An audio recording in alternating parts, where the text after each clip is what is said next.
ከሩሚ ግጥሞች መሃል ሁሌም የማትረሳኝ ብዙዎችም ደጋግመው ሲያነቧት የሚያጋጥመኝ ዘገስታውስ የምትለው ግጥሙ ነች። ሩሚ በዚህ ግጥሙ የሰው ልጅ ገስታውስ ነው፣ እንግዳ መቀበያ ቤት ነው ይለናል። አንዳንድ ቀን ደስታ፣ አንዳንድ ቀን ሐዘን ይመጣል። አንዱም በደስታ አንዱም በሐዘን ሳይሆን ሁሉንም በደስታ መቀበል ይገባል ነው የሚለው ሩሚ። እንዴት የምታምር ግጥም ነች በሉ። ይቺን ግጥም ነቢይ መኮንን ቤት ለእንግዳ ሲል ተርጉሟት ነበር። ቤት ለእንግዳ በየጧት ይመጣል ማለዳ ይመጣል አዳዲስ እንግዳ፣ ለሰው ጸጉረ ልውጥ ለሀገሩ ባዳ። እንደ ለሰው ማሰብ ያለ አዲስ እንግዳ፣ እንደ ጭንቀት ያለ አዳዲስ እንግዳ፣ እንደ ሐሴት ያለ አዳዲስ እንግዳ፣ እንደ ሐዘን ያለ ቅስም እንደ መሰበር ወይ እንደ ብልግና ወይ እንደ ማቀርቀር፣ ድንገት ሳይጠበቅ ከተፍ የሚል ሐሳብ አዳዲስ እንግዳ ለቀልብ የማይቀርብ። ቀን በቀን ማለዳ ሁሉም ይመጣሉ፣ በል ተቀበላቸው።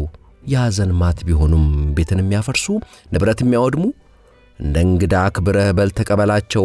አንድ በአንድ አጫውተህ ለእያንዳንዱ ስቀ ኑ ግቡ በላቸው። ማን ያውቃል ምናልባት በእንግድነታቸው ለተሻለ ደስታ እያዘጋጁህ ነው።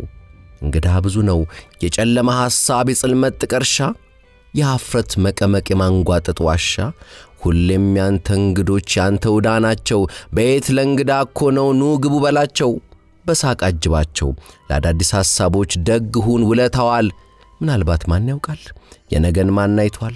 ካልታወቀው አገር ከወዲያኛው ማዶ መንገድ እንዲመሩ ተልከው ይሆናል። ነቢይ የተረጎማቸው ሌሎቹን የሩሚ ግጥሞች እንመለስባቸዋለን። እስከዚያው ግን እስቲ አንድ ማራኪ ታሪክ ልጋብዛችሁ። ጸሐፊው ካሊል ጅብራን ነው። ሕልመኛው ጅላንፎ ይሰኛል ታሪኩ።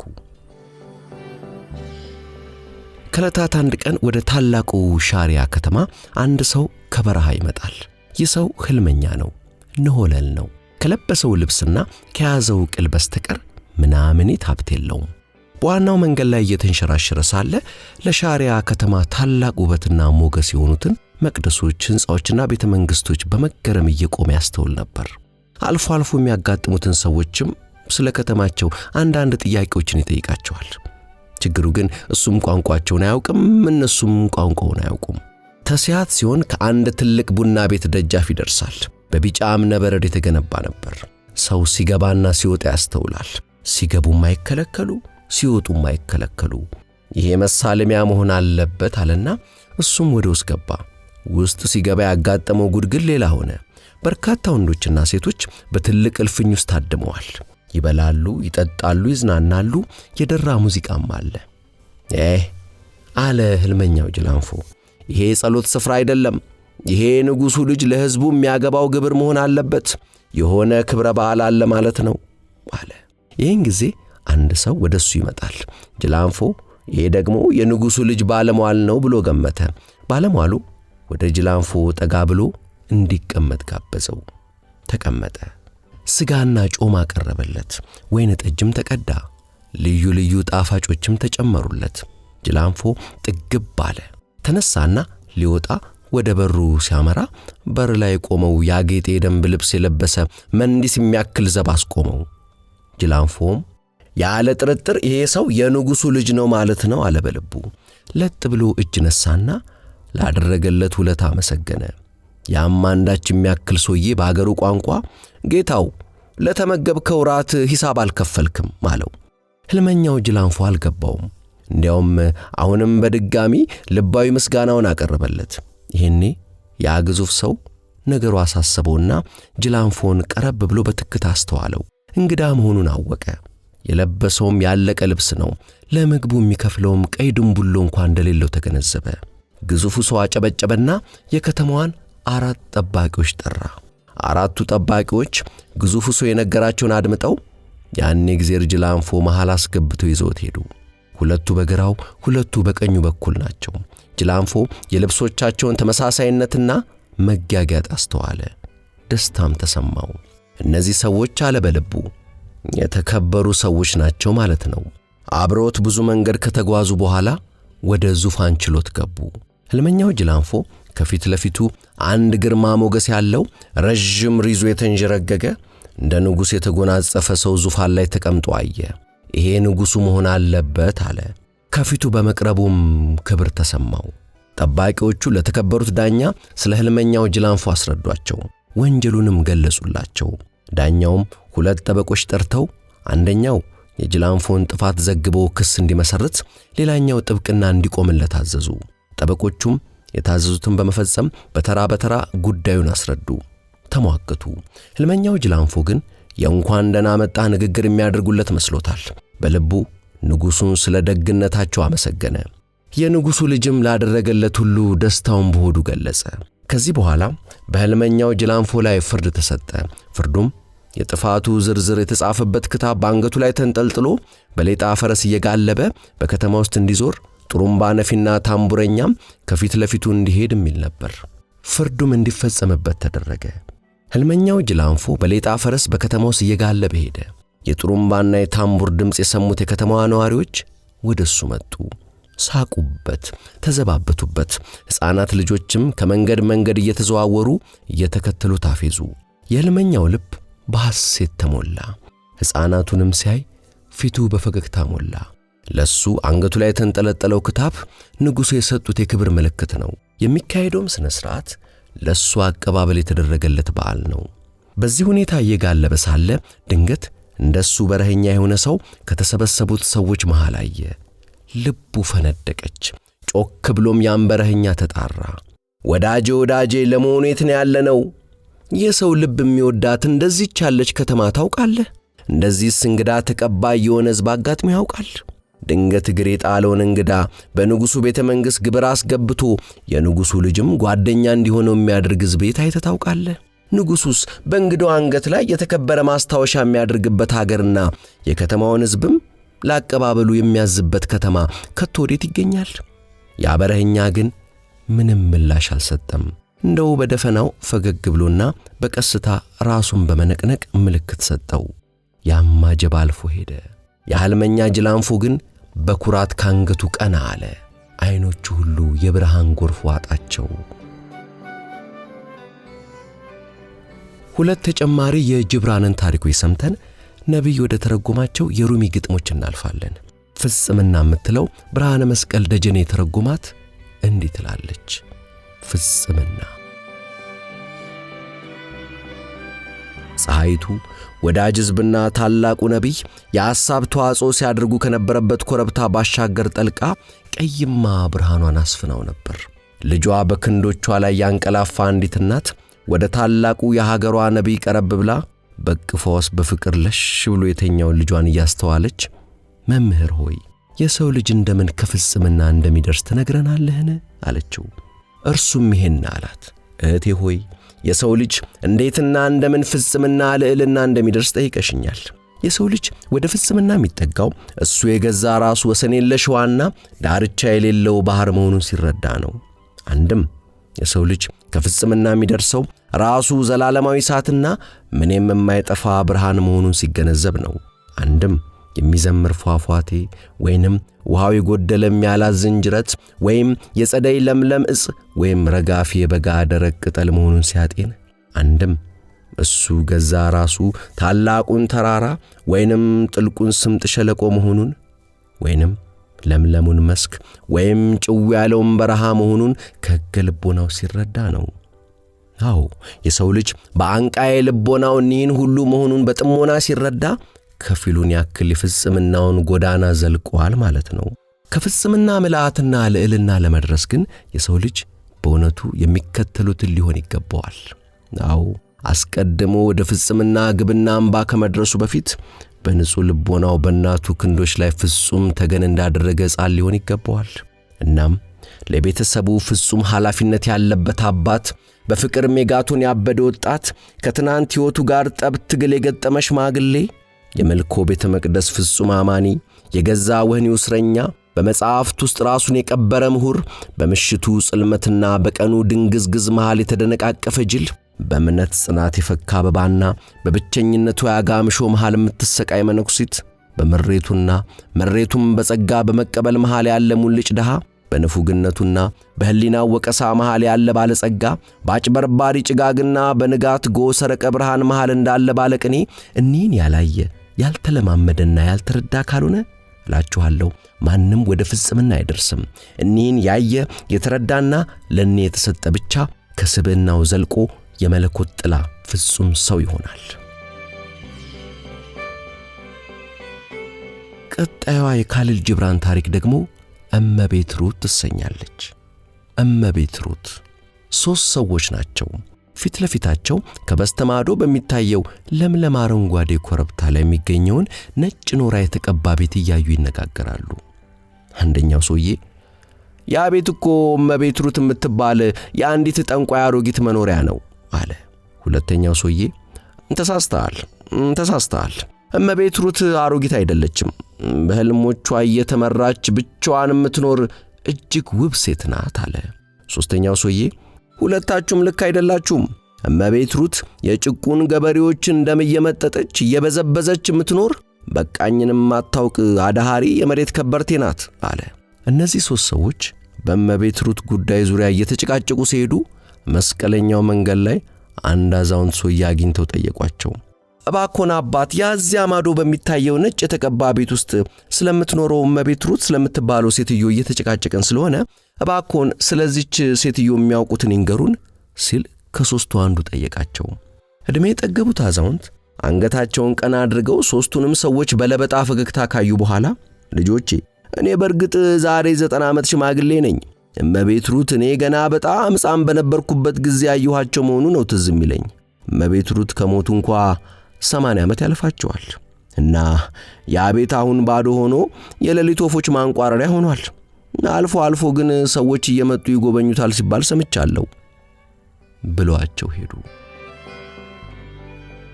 ወደ ሩሚ ግጥሞች ተመልሰናል። ሩሚ ይህችን ዓለም መጠጥ ቤት ነች ይላል። ኑሮን ሕይወትን ደግሞ ስካር። ወዳጄ የድሬው ባለቅኔ ሲሳይ ዘለጋሃሬም ይህንኑ የምታወሳ ምርጥ ግጥም አለችው። እንዲህ ትላለች። እንኳን ተጠጥቶ እንኳን ተለግቶ ጠብታው የሚያሰክር የሚያዞር ጥምቢራ እግዚአብሔር ጠመኩ ይበል ኑሮ ይሉት ቢራ። 800 ዓመታት ቢለያያቸውም ሩሚም ሲሳይም የኑሮን የሕይወትን ስካርነት ቀምሰው አውቀውታል። ሩሚ በግጥሙ እዚህ መጠጥ ቤት ያመጣኝ መልሶ ቤት ያድርሰኝ ይላል። ቀን ሳስበው ውዬ ማታ አወራዋለሁ፣ ወዴት ነው የምሄደው ከየት መጣሁ እላለሁ። ምን መስራት አለብኝ ብዬ ጠይቃለሁ። ምንም ሐሳብ የለኝ መንገዱ አይታየኝ። ነፍሴ ከየትም መታ የትም ትኖራለች ያለችበት አለች። እኔም እዚያው አለው ያለችበት ልኖር ወዲህ መጥቻለሁ። ይህ ስካር ያዘኝ ሌላ መጠጥ ቤት ነው። ወደዚያ ስመለስ ሰላም ሆናለሁ። ይጠፋል ስካር አደብ ገዛለሁ።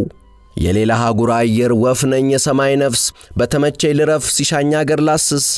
ጊዜውን ጠብቆ ይመጣል ዕለቱ ብረር ሲለኝ ምከንፍበቱ። ግን አሁን ማን አለ የሚያዳምጠኝ ሰው ልክ እንደኔ ሕዋስ ሰሚ ጆሮ ያለው በኔ አፍ የሚናገር የኔን ድምፅ የያዘ የኔ ራእይ ያለው። በኔ አይን የሚያይ ማን ነው? ነፍሳችን ምንድናት? ምንድነው ፍጥረቷስ ብዬ ጠይቃለሁ። መጠየቅ አያልቅም ገና ቀጥላለሁ። እፍይ መልስ ባገኝ ተጎንጭቼ እፎይ ብል የኔ ጠጪዎች ወህኒ ቤት አፍርሼ ይገላገል ነበር። ወደዚህ መጠጥ ቤት ራሴም አልመጣው ራሴም ልተው ብል የሚሆን አይደለም። ይውሰደኝ መልሶ እዚያ አመጣኝ ሰው ይመልሰኝ ቤቴ ግዴታው ይኸው ነው። በዚህ ግጥም ስንኝ ምን ልል እንዳማረኝ ለራሴም አልገባኝ። ይህንን ለመጻፍ እቅድ መች ነበረኝ? አለ ግን አንዳች ሐቅ አለኝ እውነት የምር። ይህም ባልጽፍ ኖሮ ይህን ባልናገር በዝምታ እስር ቤት ታጉሬ ቀር ነበር። የመንፈስ ኅብረ ሰው የምትሰኘዋ ደግሞ እንዲህ ትላለች። የመንፈስ ኅብረ ሰው አለ በታወከው ጎዳና ላይ ደስታን በገፍ የታደለ። ሂድ ተቀላቀል ተጋራ ታደል ሰው የታደለውን። ጩኸት በተሞላው መንገድ ከጨዋሂዎቹ ጋር ጩኸህ አንተው ራስ ጩኸት ሁን። ስሜት ግን ሁሉ ጨልጠህ ውርደት ራሱን ሆነ ታይ። ሁለት ዓይንህን ጨፍነ በሌላው ዓይንህ እንድታይ። የሚያክፍ ሰው ታገኝም ዘንድ ሁለት እጅህን ዘርጋ። ከዚያም በክብ ውስጥ ተቀመጥ በዚህ ክብ ተከበህ እርጋ። እንደ ተኩላ መሆንህን ተው በረኛ ፍቅር ተሞላ። ፍቅርን ሲያሞቅ ስማው ማታ ፍቅረኛ ስትዋትት ስትዞር እንደምታድር ወቅ። ቢያባብሉ እሺ አትበል በሐቁ ተጨነቅ ይልቅ። ለምግብ ፊት አትስጠው ከድነ አፍህን ዝጋበት። የፍቅረኛን ከንፈር በተመስጦ ቅመስበት። ተወችኝ ብላ አታላዝን ገና ብዙ ይመጣሉ። ከመጨነቅ ባዶ ሁን ማን ፈጠረው በል ማሰብን። በሩ ተከፍቶልህ ሳለ እስር ቤት ውስጥ ምን አስቆየ? በፍርሃት ከማሰብ ትብትብ ድር ተላቀ በጸጥታ ኑር። የመኖርን ክብ ቀለበት እያሰፋ አብረ ፍሰስ። የማንነትን ፈለግ በየዕለቱ አድስ። ራሴ ውስጥ ይራወጣል አንዳች የመረበሽ ስሜት። የሚበሩ ወፎችን ሳይ፣ የሚከንፉ ማታና ጧት ደቃቅ ቅንጣት አካላት በየራሳቸው ምህዋር ሲሽከረከሩ ስመለከት፣ የማፈቅራት የት ቦታ ናት? ሁሉ ስፍራ ግዛቷ ነው? ሁሉ ቦታ የሷ ይሆን? ሰካራም ፖሊስ ይፈራል፣ ገና ፖሊሱም ይሰክራል። የዚህ ከተማ ሰው ደግሞ ሁለቱንም ያፈቅራል። እንደ ቼዝ መጫወቻ ጠጠር ቆጥሮ አድናቆት ችሯቸዋል። ሌላኛዋ ደግሞ አዲሱ ሕግ ትላለች። አዲሱ ሕግ አሮጌው ሕግ አለ። በዚህ ሕግ ረገድ አለ ቋሚ ልማድ። ሰካራሞች ሁሉ እንዲከራከሩ፣ ከመሬት ተነስተው ጠብ ውስጥ እንዲገቡ፣ እንዲደባደቡ ነፃነት ያደለ የአሮጌ ሕግ አለ። ፍቅረኛ ሲጨንቀው ጉድጓድ ውስጥ ይወድቃል። ከጉድጓዱ ግርጌ ውብ ፍቅር ያገኛል። ካዱኛ ከስልጣን በላይ ያለው ዋጋ እንደ እውነት የጎላ የብርሃን ጸጋ ፍካት የታደለ እጹብ ፍቅር አለ። ጨርቋን ጥላ እርቃኗን ጨረቃ እዚህ መታ ከመንገዱ መሃል ጎዳና ላይ ወጥታ ሳያት ስታማልል የዝማሬ ሃሁ ጀምር ጀምር የሚል ዘፈን የሚል ቀስቃሽ አዋጅ ደወል ሰዓቱ መድረሱን ሰማይ ገበቴ ውስጥ መውደቅ ማስፈለጉን ሲነግረኛ ክርሮ ተረድቼ በወርቅ ገበቴው ተሰብሮ የትም ቦታ ራሱ የትም ቦታ ወድቆ ስራ ድምፁ ጠፋ አካባቢው ርቆ። ስለዚህ ያሻናል አዲስ ደንብ አዲስ ሕግ ይሰበር በጊዜ የወይኑ ብርጭቆ። ከዚያ እንሂድ በቃ እንውደቅ በድንገት የመስተዋት ሰሪ ትንፋሽ ወዳለበት። በተሰቃየና በደከመ ልቤ በሐሳብ ተገርፌ እንደ ንክ ታቅቤ ታፍኜ ታጭቄ ያገኘው ብልሃት ቀፎን ሰብሬ አስኳሉን ለማግኘት የፍሬውን ጣዕም ለመቅመስ እንድችል ምንም ዝግጁ ነኝ ቀፎን ለመንደል። ሌላው የሩሚ ግጥም 5 ነገሮች ልንገርሽ ባክሽ ይሰኛል። የሐሳብ መንደርደሪያ ያለው ግራ መጋባት። 5 ነገሮችን ልናገር ባክሽ። የአምላክ መከሰቻ ፋና ሊበራ ሲቃረብ አንድ ውብ ግራ የመጋባት ስሜት አለ። በአንድ ጊዜ ብዙ ነገሮችን የመናገርና በሁሉም ቦታ ያለን እንዲመስለን ስሜት ውስጥ መግባት፣ በስንፍና የመቅለጥ፣ በቀላሉ የመሰበርና ከሞላ ጎደል ባዶ የመሆን፣ ወቅታዊነትንና የረጋ ባህሪን ይዞ መገኘት እብደት እንዲመስለን የሚያደርግና መሰረታዊ ድንቁርና ውስጥ ገብቶ የመባዘን ስሜት የሚፈጥር ነው። የሩሚ ግጥሞች ያልተከረከሙ ሳር ናቸው፣ የተገሩ አይደሉም። የፐርሺያ ትንሽዬ አትክልት ቦታ ማለት ናቸው። አኔሜሪ ሽመል እንዳለችው የቱርኮማን የስዕል አሳሳል ዘይቤ አይነት ማለት ናቸው። ድንገተኛ እንቅስቃሴ በዛባቸው ወፍ ዘራሽ አበቦችና ቁጥቋጦዎች፣ መናፍስትና የሚናገሩ እንስሳት የሞሉባቸው የሩሚ ግጥሞች እነዚህ ናቸው። 5 ነገሮችን ልናገር ባክሽ። የነቃው አፍቃሪ አፍቃሪውን አላት፣ አንቺ ሰማይ ነሽ የመንፈስ ክበቤ፣ የሚላወስብሽ አሳረኛው ቀልቤ። የፍቅር ስር ፍቅር በገበሩስ ገበር፣ የዳግም ትንሣኤ መፈጠሪያ ሰፈር። ይመስኮት ይሁንሽ ማዳመጫ ጆሮ፣ ለበርካታ ጊዜያት ሩሄን ስቻለው ቀልቤን አጥቻለው። ላንቺው አደብ ናፍቆት አድማጭ ጸጥታሽ ልቤን ለገዛበት፣ ኑሮን ለሚያፋጥን ደርባባ ፈገግታሽ፣ እጅ እየነሳሁኝ ለማያልቁበትሽ። ላንቺ የሚጥምሽ ጥቃቅኑ ነገር የኔ ጥርጣሬ ለታላላቅ ሚስጥር። ባዶ ቢሆን ኪሴ ቤሳ ቢጠምብኝ፣ ፈቅደሻል ወደሻል ምንም ሆኜ ብገኝ፣ ኩራት ማስመሰሌን እሰየው ብለሻል። ፈቅደሻል ወደሻል 5 ነገሮችን ልናገር ባክሽ። 5 ጣቶች አሉኝ ላንቺ ምለግስሽ፣ ላንቺው ግርማ ሞገስ ምገብርልሽ። አንደኛ ልንገርሽ ካንቺ የተለየ ውለት ይህ ዓለም አይኖርም፣ ሌሎችም ፍጥረታት ሌላም ዓለም የለም። ሁለተኛ ልበል አይኔ ምንም ነገር ቢያይ ቢመለከትም ሁሉ ቦታ አንቺ ነሽ፣ ሌላው ለኔ የለም። ሶስተኛም ልንገርሽ ሐወየኔ ነገር ምን ሳረግ ለመርኩኝ እስከ 3 መቁጠር። አራተኛም ልበል ሲቃጠል አየሁኝ በቆሎ ማሳዬ። አምስተኛም አለኝ ይችኛዋ ጣቴ ያንቺ ጣዱኛ ናት፣ ይችኛዋ ግና የሌላ ሀብት ናት። ያንቺ ሆነች የዚያች አለው ወይ ልዩነት? እኒህ ቃላት ናቸው ወይስ የምባጅረት? ማልቀስ ልሳን አለው ያፍ ቋንቋ ነው በእውነት? ምን ብሆን ይሻላል ፍቅርሽ ምን ላርገው? የባርነት ሸማይ ጌትነት ማግደር ባንድ ጠቅልሎናል የሁለት ቤት ፍቅር። ፍቅር ሚስጥር አያቅ ብቅ ያለ ሁሌ ከተሸሸገበት እዚህ ነኝ ይለናል ይታያል በድንገት። አሁን ደግሞ የዋሽንቷ ሮሮ ወደምትሰኘው የሩሚ ግጥም ነው የምናልፈው። ከዛ በፊት ግን ትንሽ ስለ ግጥም። ሩሚ ስለ ቋንቋው ብዙ አይጨነቅም። ይልቁንም ለቋንቋው ምንጭ ትኩረት ይሰጣል። ይሄን ሙዚቃ የተጫወተው ማን ነው ብሎ መጠየቅ ያዘወትራል። ወይም ደግሞ ያ ሙዚቀኛ ይሄን ግጥም ይጨርሰው ይላል። ለማይታየው ባለዋሽንት ኃላፊነቱን እየሰጠ ለሱ ቃላት በራሳቸው አስፈላጊ አይደሉም። ይልቁንም ማዕከላዊ ስሜትን ለመንዘርና ለመቀስቀስ ያገለግላሉ። ሩሚ በሸምበቆ ዋሽንት ላይ ተመስርቶ በጣም ትልቅ የቋንቋ ንድፈ ሐሳብ ያለበት መጽሐፍ ጽፏል። በምንለው ነገር ሁሉ ግርጌና በእያንዳንዱ የሸምበቆ ዋሽንት ቅኝት ወይም ኖታ ውስጥ ያ ሸምበቆ ለተተከለበት ስፍራ ያለው ናፍቆት ተጋድሟል ይላል ሩሚ። ቋንቋና ሙዚቃ ሊሰሙን የቻሉት ሁላችንም ከበቀልንበት ምንጫችን ስለተፈናቀልንና በእያንዳንዳችን ውስጥ በጥበብ ሊሞላ የሚችል ባዶ ቦታ ስላለን ነው ይላል ሩሚ። ሁሉም ቋንቋ ስለ ቀያችን ናፍቆት ወይም ሆም ሲክነስ ጉዳይ የሚያስቆዝመን ነው። ምን ነው ሌላ ቅኝት በኖረን እያለ በጥያቄ ይቆዝማል ሩሚ። እውነትም ኦናውን ሸምበቆ ወደ ዋሽንት የለወጠውን የባለሙያውን እጅ የምናደንቅበት ምን ነው ሌላ ቅኝት በኖረ። የዋሽንቷ ሮሮ አዳምጡኝ ታሪኬን ስሙ ስለ መለያየት ወቁ አለች ሸምበቆ ዋሽንት ያቺ የጸጥታ እንቁ። ከተተከልኩበት ስፍራ ከተነቀልኩ ቀን ጀምሬ ይሄው ሮሮ አሰማለሁ የመለያየትን ዝማሬ። ከሚያፈቅረው ተነጥሎ ብቸኝነት ያስጨከነው ደርሶበት አይቶታልና ይገባዋል ማወራው። ከምንጩ የተነቀለ ሁሌ ምንጩን ይናፍቃል። መቼ ተመልሼ ሄጄ መብቂያዬን ባየሁ ይላል። ሰው በተሰበሰበበት በሚስቅ በሚያዝነው መሃል እኔ መቼም እገኛለሁ ቅኝቴ ውስጥ ስንበለበል። የእያንዳንዱ ጓደኛ ነኝ ግና ከየቅኝቴ ውስጥ ያለኝን ምስጢር የሚያውቁ እጅግ ጥቂት ነው ቁጥራቸው። ስለ ድምፅ የሚራቀቁ ለኔ ጆሮ የላቸውም። አካል ከመንፈስ ሲፈስ ከአካልም መንፈስ ሲተም ሲዋሃድ እንጂ ድምቀቱ ምንም ምስጢር የለበትም። ግን አይሰሙም ልብ አይሉም። ወትሮም ነፍስን እንድናያት ለኛ የተጻፈ አይደለም። የሸምበቆ ዋሽንት አቅምም እሳት ነው ንፋስ አይደለም። እንደ ሸምበቆ ባዶ ሆኖ እንደ ዋሽንት እሳት መሆን መታደል ነው ያንን ያርገን። አሁን ደግሞ እነሆ አንዲት አጭር ታሪክ ከካሊል ጂብራን።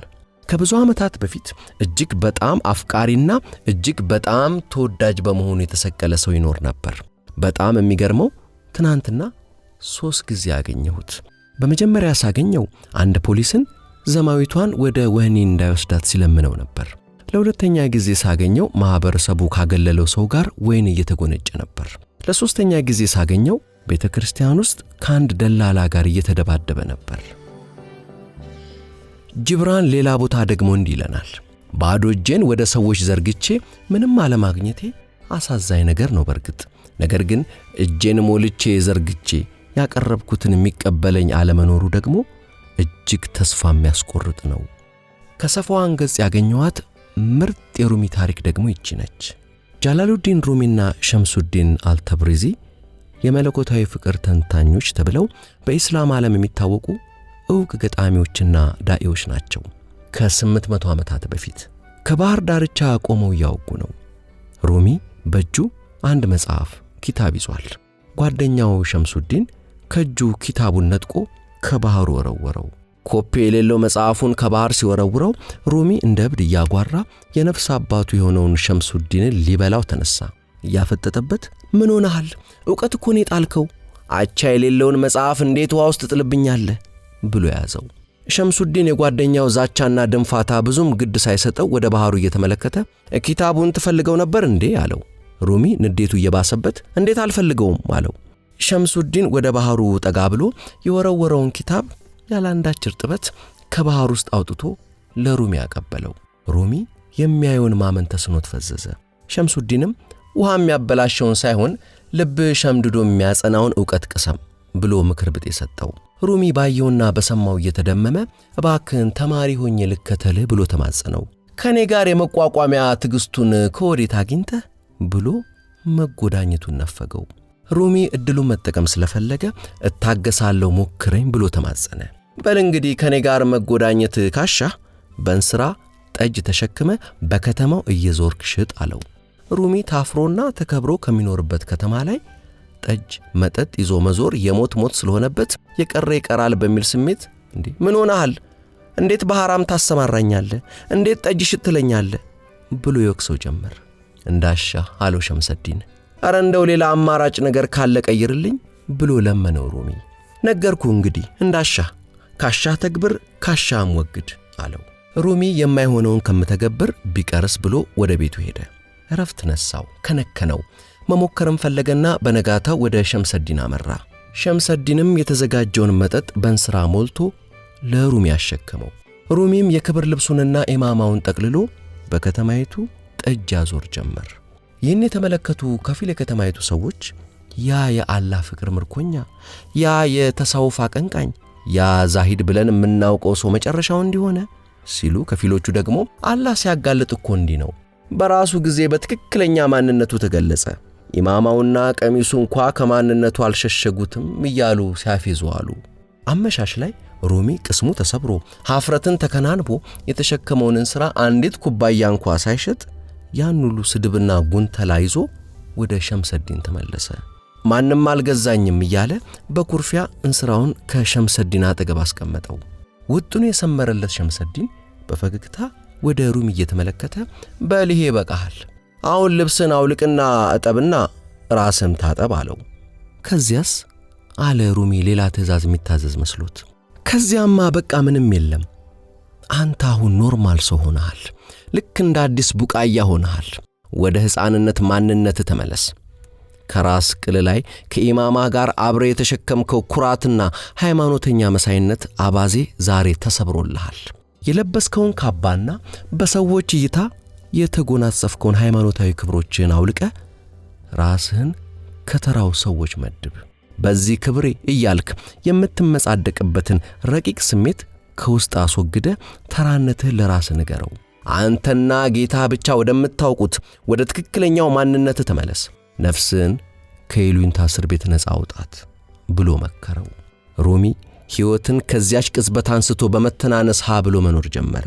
በኢማማና በካባ ተሸሽጎ የጠፋበትን ማንነት ድንገት ከንስራው ስራ አገኘው። ውድ የቻናሌ ተከታታዮች የሰማችሁትን እንደወደዳችሁ ተስፋ አድርጋለሁ። ይህን የሰማችሁትን ወይም ወደ ቻናሌ ጎራ ብላችሁ የወደዳችኋቸውን ለወዳጆቻችሁ ማጋራቱን አትርሱ። ሰላም።